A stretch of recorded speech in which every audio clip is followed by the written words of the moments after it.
ठाकुर बांके बिहारी जी के मंदिर में जो आनंद है, यकीन मानिए बिहारी जी के साथ ये होली जब हम खेल रहे हैं, ये अपने आप में अद्भुत होली है। मार्च का महीना शुरू हो चुका है और इसी के साथ होली की भी तैयारियां अपने जोरों शोरों पे है। तो ऐसे में अगर आप भी इस साल वृंदावन आने की सोच रहे हैं तो आप बिल्कुल सही वीडियो पे आए हैं। आज की इस वीडियो में मैं आपको बताने वाली हूँ कि होली का पूरा शेड्यूल क्या है, मतलब वृंदावन में किस दिन कहाँ पर किस टाइम पे कौन सी होली मनाई जाएगी, साथ ही साथ यहाँ पे आपको कितने दिनों का ट्रिप प्लान करना चाहिए और यहाँ पे आपको सोलो आना चाहिए या फिर आपको अपने ग्रुप के साथ आना चाहिए। अगर आप एक महिला हैं और यहाँ पे सोलो ट्रैवल करने का सोच रहे हैं होली के टाइम पे, तो वो कितना सही डिसीजन है आपका, ये भी मैं आपको बताने वाली हूँ। साथ ही साथ मैं ये आपको वीडियो में बताऊंगी कि आप अपने साथ कौन कौन सी ऐसी चीज़ें कैरी करके लाएं ताकि आपको होली खेलने के दौरान कोई परेशानी ना हो। और वीडियो के अंत में मैं एक रफली आपको एक बजट भी बता दूंगी कि अगर आप 1 से 2 दिन का ट्रिप प्लान करते हैं तो आपका कितना कॉस्ट लग सकता है यहाँ पे। तो इन्हीं सारी जानकारियों को देखने के लिए वीडियो को पूरा देखिएगा।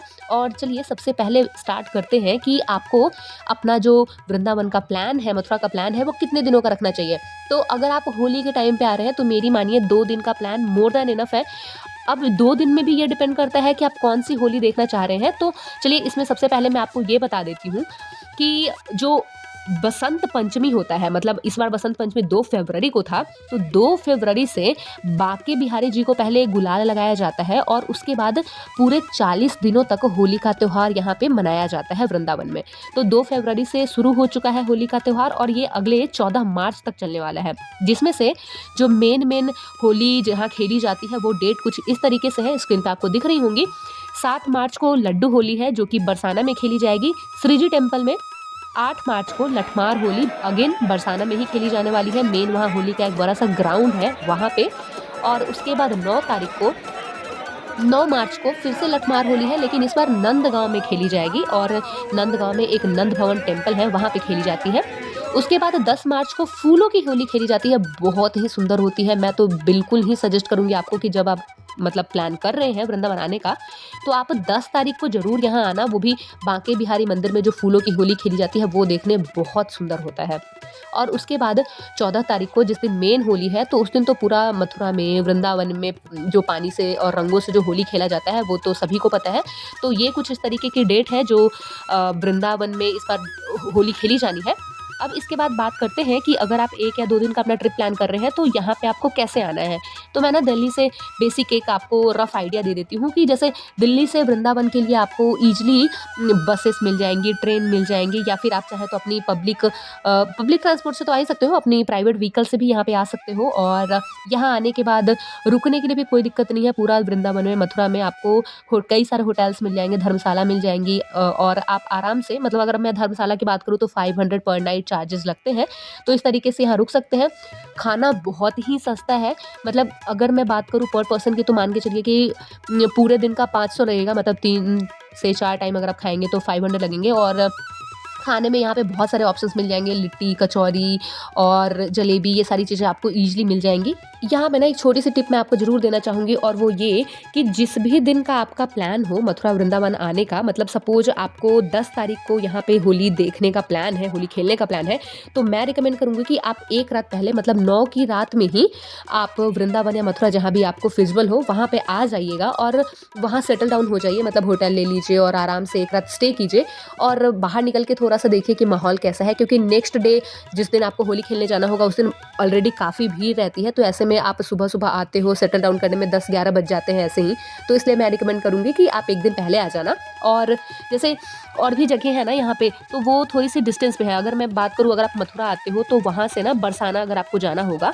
तो वृंदावन से बरसाना का जो डिस्टेंस है वो 42 किलोमीटर का है। आप चाहे तो शेयरिंग वाली बस से जा सकते हैं या फिर जो ऑटो रहती है, मतलब शेयरिंग वाली ऑटो 100-150 रुपये लेती है, वो आपको वृंदावन से बरसाना तक छोड़ेगी और टेम्पल से 1 किलोमीटर पहले तक ही ऑटो जाता है, उसके बाद आपको पैदल ही चलना होगा। और अगर आप मेन होली के दिन जाते हैं तो यहाँ तो मान के चलिए कि 3 से 4 किलोमीटर तक तो सिर्फ पैदल ही चलना होता है। वहीं अगर मैं नंदगांव के होली की बात करूँ तो नंदगांव की जो होली होती है वहाँ पे भी आपको वृंदावन से जो डिस्टेंस है नंदगांव की वो 28 किलोमीटर है और 1-2 किलोमीटर पहले ही वो उतार देते हैं। भीड़ काफ़ी ज़्यादा हो जाती है इस दिन। और अगर आप मेन होली के दिन आते हैं तब तो आप प्रेम मंदिर जाइए, इस्कॉन टेम्पल जा सकते हैं, बांके बिहारी जी का टेम्पल जा सकते हैं। ये सारा आसपास में ही है, मतलब 3 से 4 किलोमीटर के डिस्टेंस में ही सारा कुछ टेम्पल है और कवर हो जाएगा। चलिए अब बात करते हैं कि यहाँ पे आपको सोलो आना चाहिए या फिर ग्रुप में आना चाहिए। तो देखो यार, मैं तो सोलो के लिए रिकमेंड नहीं करूँगी, लेकिन अगर आप सोलो आ ही रहे हैं तो कोशिश कीजिएगा कि जिस भी आप होटल में रुक रहे हैं ना, तो वहाँ जो लोग रुके हुए हैं ना, उनके साथ मिलकर अपना एक छोटा सा ग्रुप बना लो और उन्हीं के साथ जहाँ भी घूमने जा रहे हो ना जाओ, क्योंकि बहुत भीड़ रहती है।